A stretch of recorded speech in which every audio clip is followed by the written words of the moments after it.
bringing you the latest in tax credit news, insight, and analysis. This is Tax Credit Tuesday with your host, Michael Novogradac. Hello, I'm Michael Novogradac, and this is Tax Credit Tuesday. This is the January 14th, 2025 episode. For this episode, my guest is my partner, Kelly Gorman. Kelly is in Novogradac's Clark, New Jersey office, and Kelly is here to discuss our recently published income and operating expense report for low-income housing tax credit properties. This is our 11th year publishing this annual report on operating income and expenses for tax credit properties. We've been publishing it since 2014. Hard to believe it's been over 10 years. Now, the report, as many of our audience know, it's based on project-level data from nearly 175,000 rental units at more than 1,500 properties across the nation. And this year's report includes 8 years of data from 2016 through 2023. Now, our annual report is an excellent source of benchmark income and expense data, which is one of the reasons why we provide the report. It's something that we use internally at Novogradac. And it's a great way for our clients to see how their properties are comparing to the median of other properties. It's also a great way to support or adjust estimates that are used in projections for properties under development. And then similarly, it's a good source of long-term as well as short-term trends in operating income, total operating expenses, net operating income, as well as individual expense categories. Also, in the report, once again, as many in our audience know, have seen the report in the past, we break down data by a number of subcategories, such as the type of construction, new or ACC rehab, by geographic location, by age of the properties, by client population served, either family, seniors, and the like.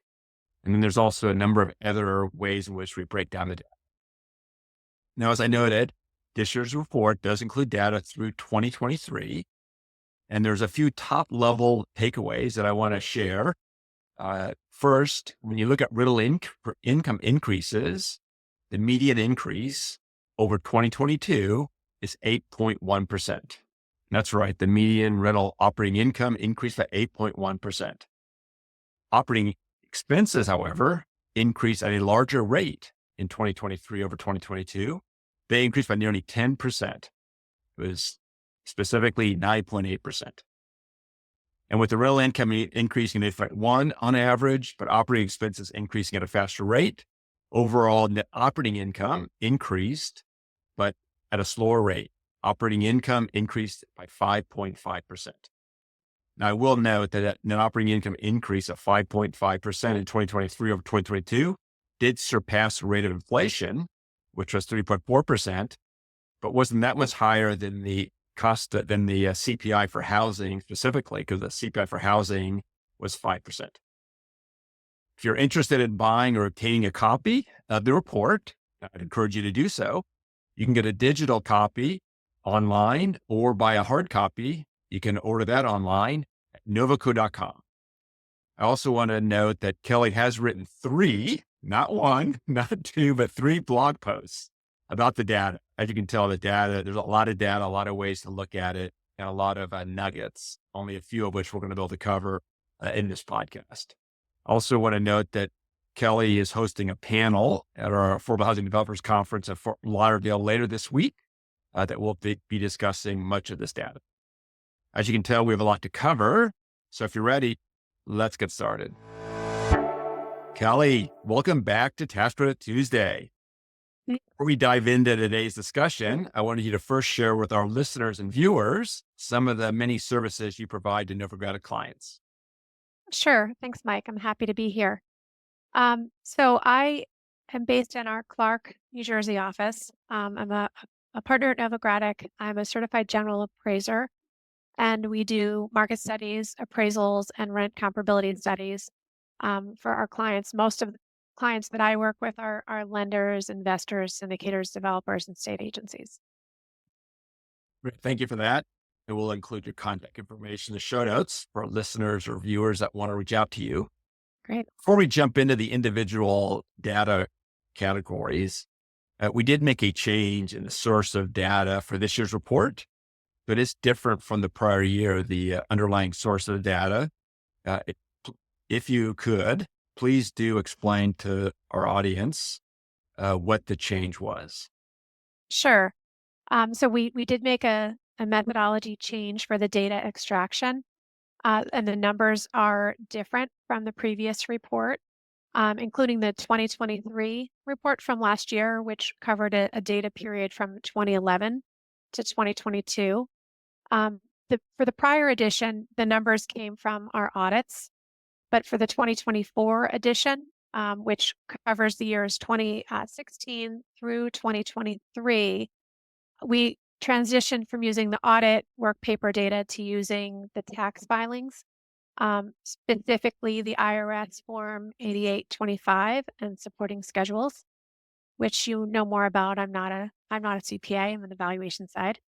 But this change gave us a consistent view of operations from the tax data from the tax returns. The categories are generally the same. Um, the methodology change was made because we believe this method has greater accuracy and the extraction is more easily automated. And so we think it gives us greater access to more data. But there is one difference in this data. The vacancy and collection loss is not broken out as it was in the prior years. Thank you for that. And with that note, what significant changes in the data due to the different methodology have you noticed? So we combed through all of the data closely, comparing all of the historical data we had to from the audit to the historical data that we have from the returns, and we observed similar trends over time. Um, and we thought it was a beneficial change because the trends were similar and we had greater access to data. As I mentioned, that the one limitation is just that we don't have the vacancy and collection loss data broken out. Um, and as you know, and probably many of our listeners, we also have access to a database of our rent comparable properties, and it has at this point over 140,000 surveyed tax credit and market rate rental properties that we've been tracking for more than 15 years. It's a separate data set, but this survey data includes reported physical vacancy percentages of the properties. So while this report doesn't have information on the vacancy and collection loss as we did in the past, we do feel like we are able to see what the vacancy trends are in the market from our rent database. And also, I'd like to mention that one of the things that a lot of our clients will call us for, and maybe some of our listeners would call us for, is just information on rent and property performance data in different markets. We use that database to share that information with our clients. So if anyone did have a question about vacancy or performance in a market, or there's a new market that they're looking to develop or invest in, we'll be able to access that data and share that information with them. So thank you for that. Now let's look at the actual report itself. In the introduction, I noted that operating income increased at about 8.1%, the median increase, and operating expenses themselves increased, unfortunately, at a higher rate, such that overall net operating income increased year over year by 5.5%. Please share more detail and unpack that a bit for our audience. Sure. As you mentioned, the median rental income for the 2023 data increased by 8.1%, which is a record and higher than all of the prior years that we've been analyzing this data. And it brought the income to a new high of $11,375 per unit per year. The expenses, as you mentioned, were up 9.8% to a record of $6,932 per unit. And that resulted, as you mentioned, in an NOI increase of 5.5%, which is significant considering how much greater it is than the prior years. In 2022, there was an actual decrease in NOI of 1.7%. And in 2021, there was slight growth with a small increase of 0.7%. Inflation played a role in these increases, and HUD's rent and income limits, which cap the amount of annual theoretical possible increases. And we'll discuss that more later. Each of the 6 categories that we analyzed increased by at least 6.3%, with property insurance increasing at the highest amount of 22.2%, and repair and maintenance increasing at 10.5%. Those categories had the largest jumps in terms of percentage, followed by utilities, which had an increase of 8.7%.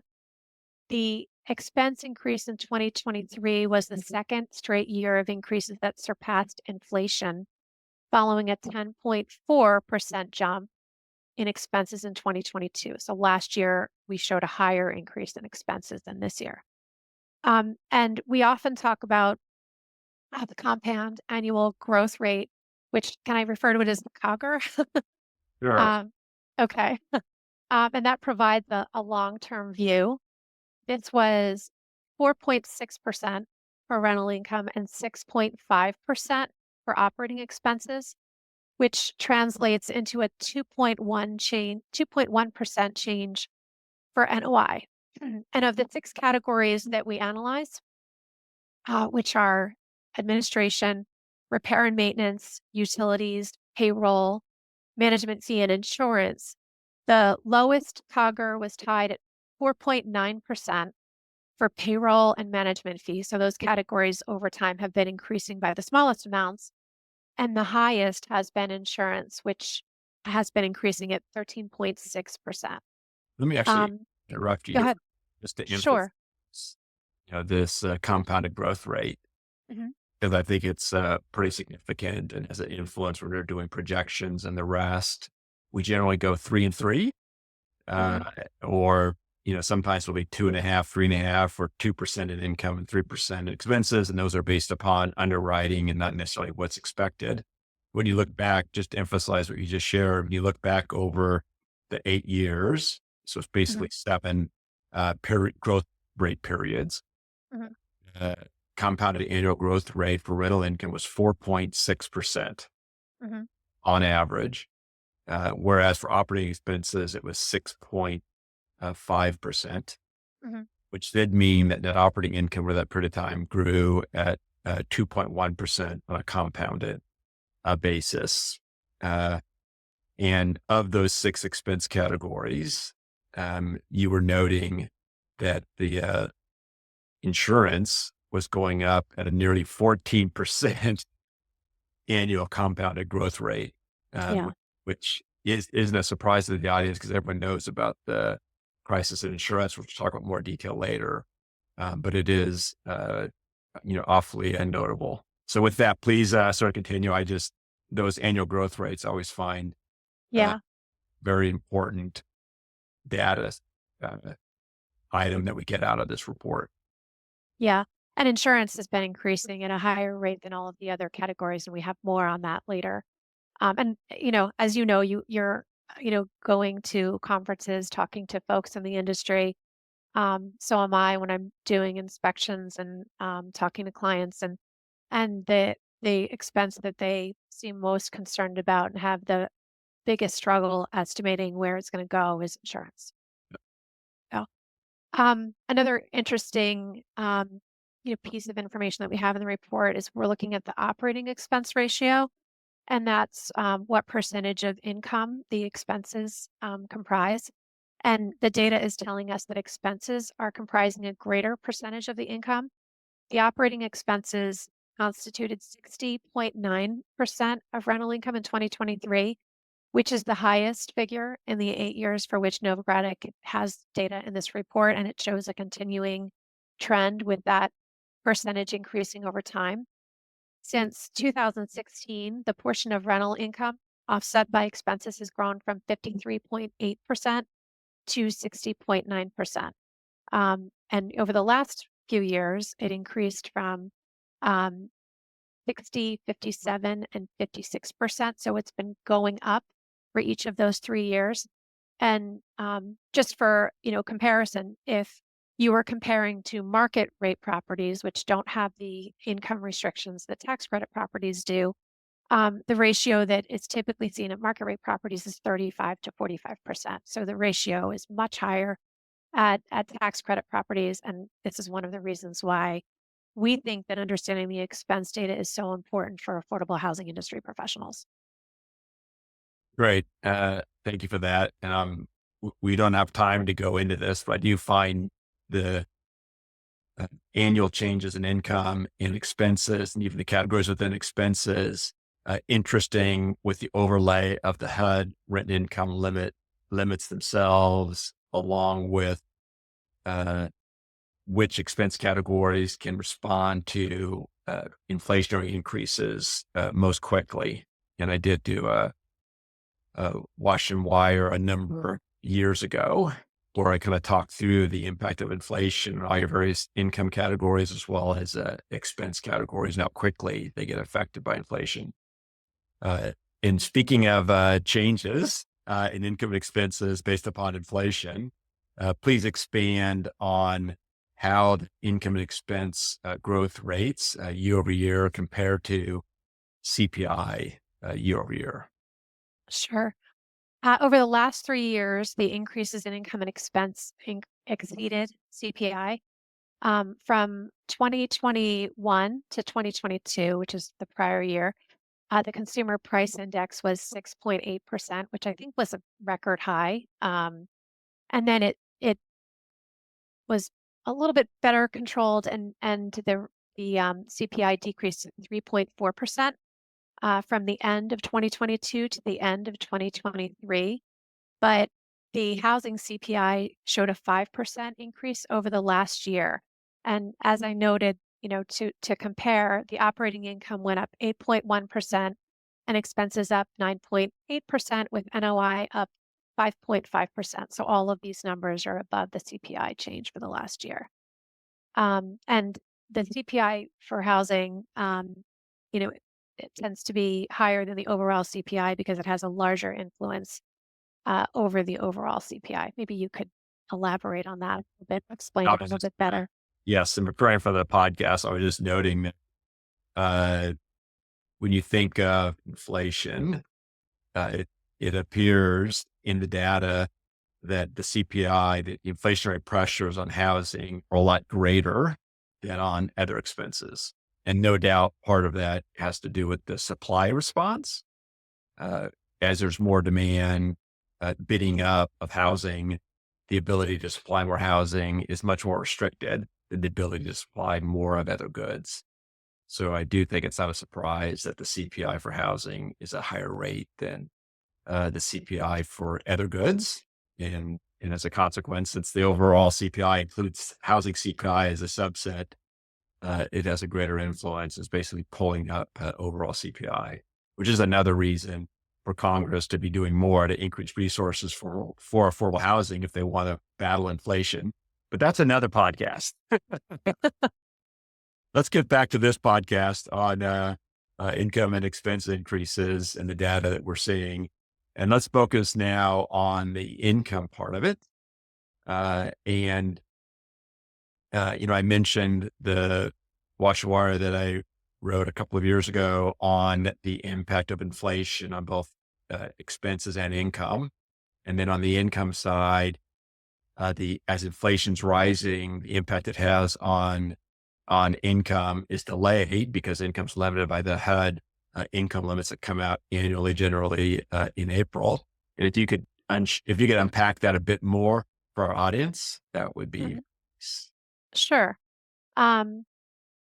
This year, we saw a larger increase in income compared to the prior report. Income increased 8.1% from 2022 to 2023, which is up from the prior report, which showed an increase of 5.2% for the 2021 to 2022 year. As you know, HUD determines the rent and income limits each year around April. And when they do that, they sometimes make changes to methodology, and they use income caps may apply. And I think every year when where the last 3 years when I've been doing this podcast with you, here is where I will mention Thomas Stagg, who is our guru on rent and income limits. And he always has podcasts and articles where he, gets into more detail and talks about those caps and what that means for changes in rent and income limits. Um, but in uh, in 2023, it was an 8.1% increase in income that we saw in our data, and that was impacted by the 5.92% average national cap from April 2023 and the 11.89% cap from the prior year, which would have been in place until the tax credit properties raised their rents in 2022. And it is interesting that when you look at the 11.89 cap increase in 2022 versus the 5.92 cap increase in April 2023, just mathematically, you can think, well, the first 4 months of 2023, properties had a cap of 11.89% over the prior year. And then for the last, April forward, that cap was 6%. If you kind of do a weighted average of the 11.89 to 5.92, it kind of gets you to about 8%. It's crazy how that worked out. Yeah, as we discussed in the Yeah. preparation for the podcast, we clearly would expect to see that influence, but there are so many other factors at play. It was a little bit surprising that it actually worked out that way. And it is really just a number of other factors offsetting other factors. And there's a bit of coincidence there that it was, quite as precise as that.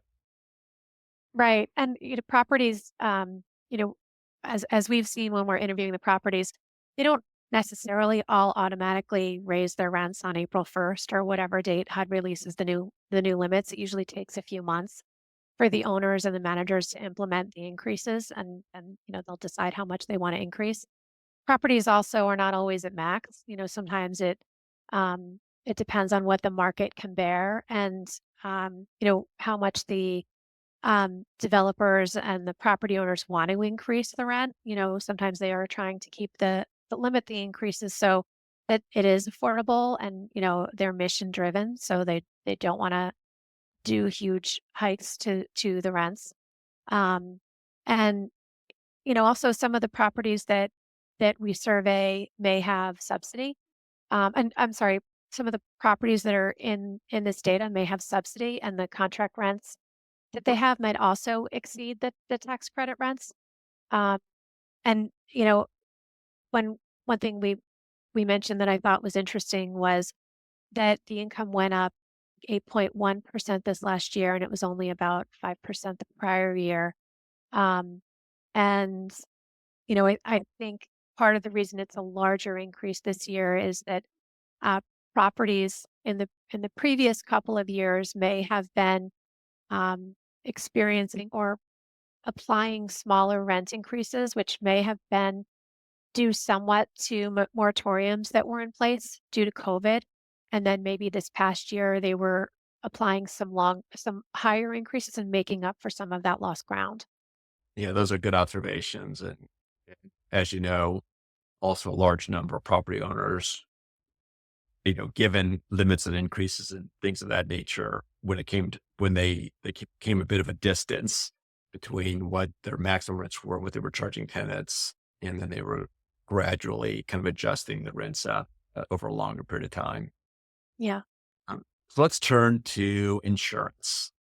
And we mentioned already several times about the increase in insurance rates. And it's hard for me not, when I'm sitting here thinking about the insurance increases, not to be thinking about the wildfires. At the time that we're recording this, there are 3 major wildfires ablaze in Southern California that estimates already that there'll be tens of billions of dollars of damage. And it's hard for me to be thinking about property insurance rates when I'm thinking about the loss of life and the carnage that's in place. But that's what this podcast is about. And the last thing we needed is a disaster like that. in the midst of major property insurance increases over, as we've already documented, for over 8 years. So with that as a lead in, please unpack what you're seeing with respect to property insurance increases and changes when you look at the data. Yeah. Yeah. And I agree. My thoughts also are with all of those people in California that are affected by those fires. It's horrible. Um, so in our report, we see that the 2023 median per unit rate for property insurance increased 22.2%. 22.2%. Yeah, Wow. 2022.2%, reaching a record of $697 per unit per year. And this was the sixth consecutive year of double-digit jumps for this expense category. It marks a 143.7% increase over the amount in 2016, the first year covered in this data set. We said that And okay. 143.7% increase Mhm. 8-year period. Yep. Yeah, over the 8-year period, which is 3 times the 55.4% increase for all expenses over that time. And it helps to explain why the CAGR, compound annual growth rate, is 13.6% for insurance, which is way above other categories that are averaging at 6.5%. So during the 8-year period in the data set, property insurance has gone from 6.4% of overall expenses in 2016 to 10.1% of the total in 2016. So if you think of it as a pie, it's a bigger piece of the pie. Um, and in 2023, we're trying to figure out, well, why has it gone up so much? And there's a few different reasons.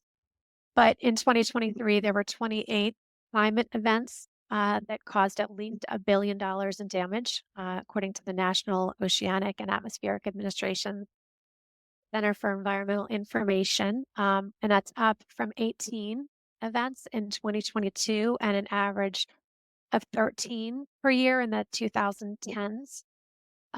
Another major factor in the rising insurance premiums is the increased construction costs, since insurance premiums are largely based on replacement costs. And when we do appraisals, one of the values that we're often required or asked to provide is the insurable value, and the insurable value is based on the replacement cost. And we've been looking more closely at that data because it has gone up significantly, and we're constantly updating that over the last few years because replacement costs have been changing so frequently.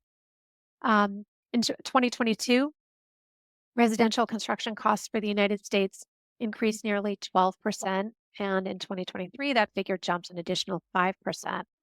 Uh, I will also note that those high construction costs also impact repair and maintenance expenses, since that category includes maintenance supplies. We're going to talk about that too a bit more later. And I appreciate you focusing on the replacement cost aspect of the insurance increases, because sometimes when I hear the discussion, it's all about the increased risk of a natural disaster and all the rest, which clearly is a key part of this the story, as I just noted, in terms of the wildfires in Southern California. But also, the sheer fact that you have inflation increasing the replacement costs, and it's not the inflation, the general rate of inflation. It's a rate of inflation for the construction industry sort of itself. It's seen Yeah. some pretty high percentage increases. So I do think it's important to note that, think about the increases in insurance. It's both the combination of the increased risk of a disaster, as well as the increase in the cost in the replacement cost. Right. Another thing that, with respect to insurance, that I just find so, on the one hand, it's obvious, but just because it's obvious doesn't mean it's not, really sort of interesting to try to unpack and better understand. And insurance is a unique expense in this category. Real estate taxes fit into the category as well, as I guess. So maybe those are the two expenses that the variation across state can be very dramatic. when I mention real estate taxes, you could be in California, where in most cases you won't be paying real estate taxes, you're exempted. And you can be other places where they have a real high real estate tax on affordable housing. But insurance really varies across states and across, various geographies, which is, it's obvious that that would be the case because, what type of disaster you're most at risk for in terms of a major loss varies based on your physical location. But it's so dramatic. So please unpack that for our audience, just to share how dramatic the differences can be. Yeah. Yeah, I think last year when we did our report, we really drilled down on this because we noticed how significant the variability was. Does vary a lot by region. Properties in the Northeast spent a median of $1,000 per unit on property insurance. That is compared to $862 in the South and $615 in the Midwest and $522 in the West. Um, the explanation for the higher costs in the Northeast, which I kind of wasn't expecting, um, because it's not prone to hurricanes and wildfires, we think is probably attributed to the higher replacement costs and maybe also the variance in costs due to different state regulations and coverage requirements. Lower costs in the West may be attributed to the fact that hurricanes are rare there. And I live in New Jersey, which is a state that has very high insurance costs, and I do think that has something to do with the state regulations in our state. Of the 27 states, plus the District of Columbia and Puerto Rico, that are in our data set, 8 states, which include Florida, Louisiana, Mississippi, New Jersey, New York, Oklahoma, Pennsylvania, and Texas, saw median costs of more than $900 a unit for insurance. 5 states, including Arizona, Georgia, Iowa, Oregon, and Washington, had a median of less than $500 a unit. The state with the highest cost per unit, states with the highest cost per unit were Florida and New York, and the states with the lowest costs were Arizona and Oregon. And it's not a surprise that states in the Gulf Coast have higher property insurance costs due to the prevalence of hurricanes in that region and the significant amount of damage they cause from wind and flooding. Florida, the property insurance costs in Florida, the property insurance costs increased by almost 124% since 2020. And in Mississippi, it increased a little bit more than that. It was almost 128% since 2020.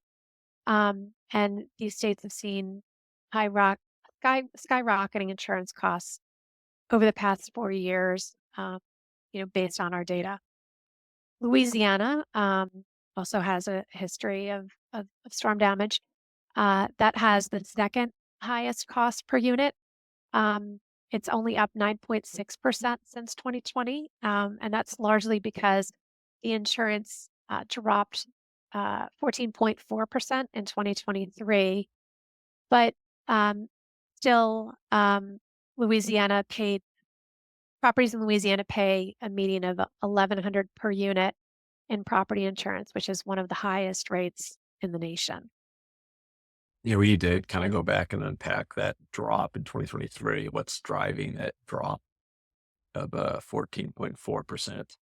So that'll be something for us to sort of look into. And if someone in the audience knows what was a key driver there, I feel like it must be something in terms of properties in the data set, or if there was something else that just happened in terms of statewide and Yeah. how much premiums in Louisiana for that year. Yeah. So let's talk a bit about what insurance expenses looking like in 2024. Now, we obviously don't have that data yet. We're still in the process of, working on audits and tax returns for 2024. But as part of your practice, you're appraising properties. As part of the appraisal of properties, you have to get estimates of various operating expenses and income, obviously. And as part of getting estimates of insurance, as I understand, you you go to your developer clients and ask for insurance quotes. So based upon the data that you're seeing now, and it's super anecdotal, I know, but what are you seeing in terms of 2024 versus 2023, or just as general, what sort of trends? Something tells me you're not going to tell me they're decreasing. Right. That's generally not what I'm seeing. Generally, what I'm seeing is that they are increasing. And as you know, when we do appraisals and some of the market studies that we do for some of our clients, they include an operating expense analysis. One of the categories that we have to determine the expense for is insurance, and that one is, I think, the most challenging to determine because it has been increasing significantly. It varies so greatly. And for that, we're always asking the clients to provide quotes. We think that that is the best indicator, and the quotes that we're seeing generally have shown that they're continuing to increase. Um, if if they do happen to stabilize, or if properties are able to not at least experience a significant increase, my you know I think that it's because the property owners are finding ways to minimize their risk by picking up more of the risk themselves in the form of large deductibles. And I'm I'm told that they're also being asked to build the properties to a different, improved, higher standard, so that the improvements can better withstand potential damage um, from whatever these weather incidents could be. I know they're investing in risk mitigation strategies and making efforts to bundle multiple properties with one provider so they can get a large discount overall for the portfolio. Thank you for that. I wanted to discuss two more expense categories. One that had a major percentage increase is repairs and maintenance, which is the largest expense category in terms of nominal dollars spent. And repairs and maintenance is always an interesting category to look at year to year, in part because that's the one area where, if you don't have sufficient net operating income, some of that can end up getting deferred. And then when years of growth and operating income and such, there can be deferred maintenance. So, insurance, you have to buy your insurance, utilities, you have to pay your utilities bill and the rest. Repairs and maintenance is one of those categories where there's a little bit of fluidity year to year.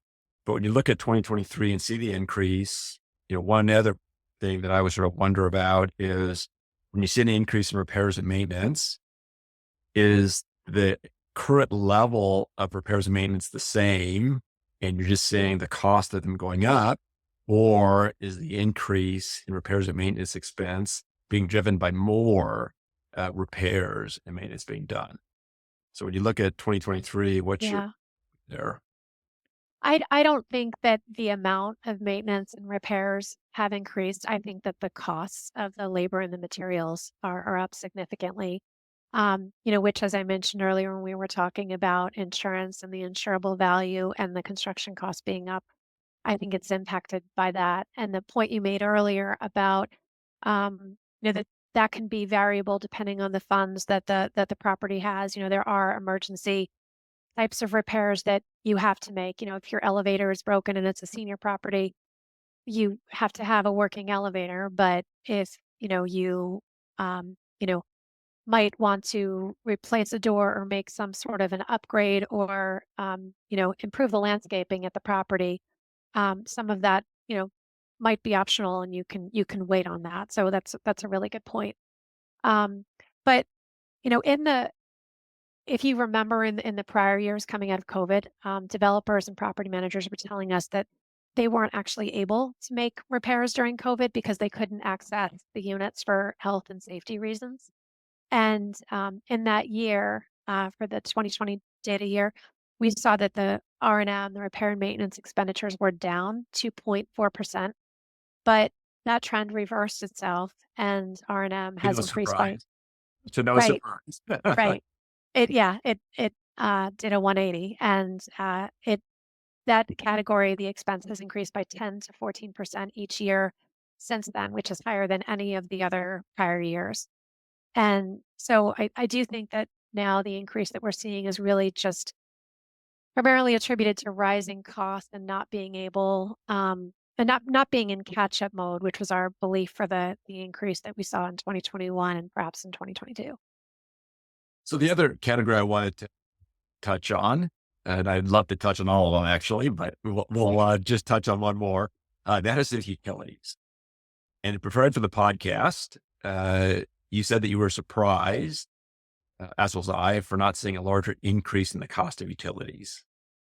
So please share with the audience your thoughts on, first of all, share what the increase in utility cost was, surprise in some of your theories as to what's causing. Yeah. So our data showed a change in 8.7%, an increase of 8.7% for utilities. Um, and in for 8.7% for the 2023 year, 9.4% for the 2022 year, and the CAGR was 5.4%, which is the 5.4% CAGR is kind of low. It's lower than the overall CAGR for expenses, which was 6.5%. And the overall rate of increase is behind two other categories, including repair and maintenance, which was 10.5%, second highest, and insurance, 22.2%, which was the highest. And I thought it was interesting because when I meet with property managers and developers and I ask them what they're seeing on the expense side, they often mention that, utilities have been increasing a lot. They sometimes they'll mention this after they complain about insurance, but they'll mention that utilities are increasing a lot, and I was surprised that our data did not show a greater increase, and with the COGR being kind of lower than I was expecting, it was a little surprising to me. So we also looked at same store data, and that's the data that we have for the same set of properties that we repeat every year. And that showed small increases of 2.6 to 4.0% from 2018 to 2021. But the rate of increase shot up to 9.3% in 2022 and 5.6% in 2023. So when you think of an increase of, basically 3 to 4% that they had been seeing in prior years, and now it's triple to double that, I can better understand, why property owners and developers are so concerned about insurance. Yeah. And one thing I also want to mention, sorry, is that as the utility costs rise, we want to just remember that properties only generally pay some of the utilities. What I see most often is that water and sewer might be included, but the tenants are often paying the gas and the electric. So, the tax credit tenants are absorbing a lot of that utility cost, and they might be struggling to pay those expenses as well as the rent. And then there's the whole issue about there's a utility cost allowance or utility allowance that ends up kind of reducing income. So there's definitely an interaction there. Yeah.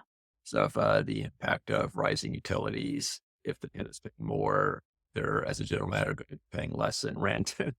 Yes. Property ends up bearing the cost one way or the other. The other thing I think is also interesting about the data in terms of recently having more notable increases, but as a cost of the compounded annual growth rate kind of being lower on average, it does to me also reflect what I said as one of the observations in this Washington Wire that I wrote a couple of years ago about the impact of inflation on operating expenses and income, is the fact that utility rates get adjusted periodically. And when inflation hits, the utility adjustments themselves will be a while to be making their way through to actual property. So they hit the property on a more delayed basis than other inflationary pressures.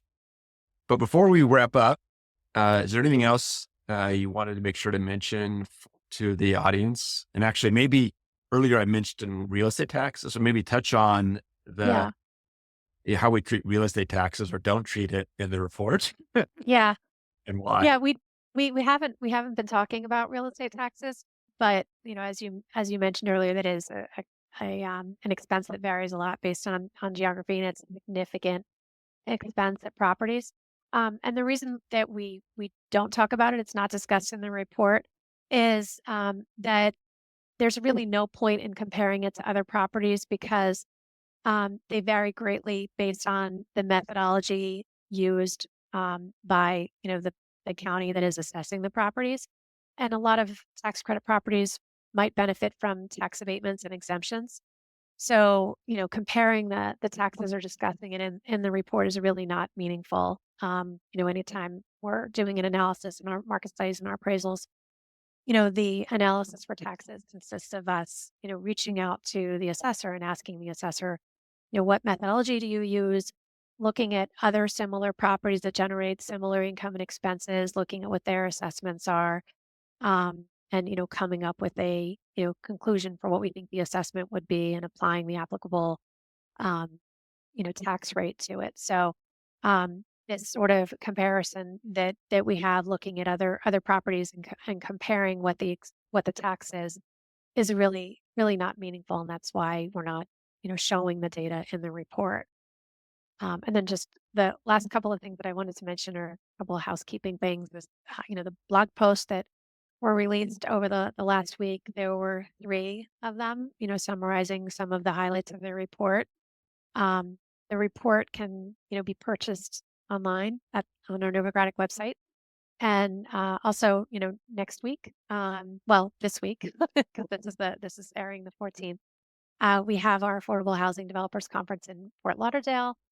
Hopefully, many of our listeners will be there, and I will be moderating a panel where we're going to be touching on expenses, and hopefully looking forward to seeing a lot of our clients and future clients there. And a question for you on your blog post. Have you posted them on your LinkedIn? I have not yet, but I will. Okay. You will. Before this airs, you'll I please will. post it. So you can also, Yeah, in addition I to have a few my posts to do. posts, Yeah, also they'll be on Kelly's LinkedIn post. And I obviously look forward to seeing you in Florida. yeah, and probably before this podcast airs, they will be posted. That's right. I'll be seeing you next week. Yeah, Based on the time of recording, I'll be seeing you this week based upon when this podcast is released. I do want to get to the off mic section with you to get your shout out. But first, for our audience, once again, as I say every week, please do subscribe to our podcast on whatever platform you prefer. Also, please do share the podcast with your colleagues who might be interested. And as I say every week, or remind virtually every week, we do have a full archive of episodes available on our website, novoco.com, as well as on our YouTube channel. And now let's turn to the off mic section where my guest gets to give a shout out to someone working in one of the areas that we work at Novogradac. It's an opportunity for us to highlight a professional who deserves recognition. And with that, Kelly, who would you like to give an industry shout out to? thanks. I like this idea that we can do this. So I would like to mention Brian Zhao. He's an assistant vice president and underwriter at R4 Capital. He joined R4 after graduating with his MBA from Babson University. He was recently promoted to assistant vice president after a successful 2-year tenure at the firm. And he was the lead underwriter for a closing of a $100 million new construction transaction in San Bruno, California, which capped off a very strong year for both Brian and R4 in 2024. The underwriting and closing of the transaction was assisted by a market study provided by Novogradac. And upon completion, the deal will will provide 341 units of much needed affordable housing to the very expensive San Bruno area. Great. Thank you. It's not too far from where I'm sitting right now. So that's great to hear about the 341 units Mhm. of additional affordable housing in the South Bay. And let me give my shout out to Brian Zhao as well. And also, thank you, Kelly, for being on the podcast today. And to our audience, I'm Mike Novogradac. Thanks for listening. This weekly podcast has been brought to you by Novogradac and Company, LLP. Archived podcasts are available online at www.novoco.com/podcast or by subscribing to the Tax Credit Tuesday podcast in iTunes, Spotify, YouTube, Google Podcasts, Stitcher, and Radio Public. You can find related links referenced in this podcast on our website at www.novoco.com/podcast. Novogradac and Company, LLP is a national certified public accounting and consulting firm with offices nationwide. Learn more about our professional services at www.novoco.com.